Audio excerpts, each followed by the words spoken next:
Ви взагалі бачили, як працює це слов'ятне ППО в Росії? Подивіться взагалі, гляньте, що це. Вир, вир! Вир, вир, вир, вир, вир! Давай, давай! Давай, брат! Вир! Вир! А, вир, да вир!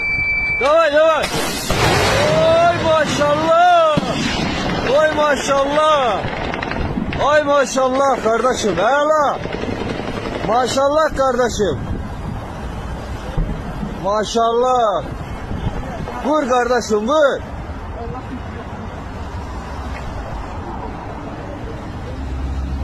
Maşallah kardeşim.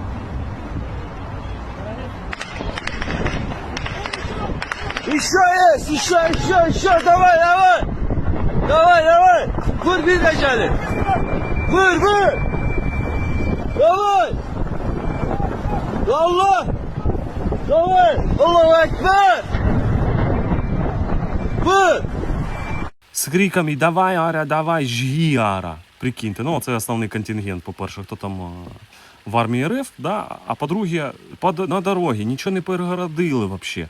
Машини їдуть, по декілька десятків, а то й сотень, тисячу є, запускають оцю всю історію, щоб наш один там БПЛА збити.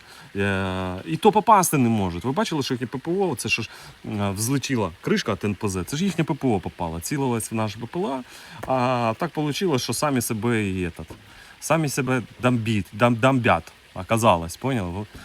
Тепер що, починається ера, коли 8 років самі дамбили Москва? Хз. Я як це глянув, як вони хорохорились, як вони напищувались, які ж ми, типа, перша армія вселенной. А коли дійшло діло до чогось реального, ну, показали, як воно на самом деле. Прикиньте, да? Пишіть в коментарях, що ви думаєте про це.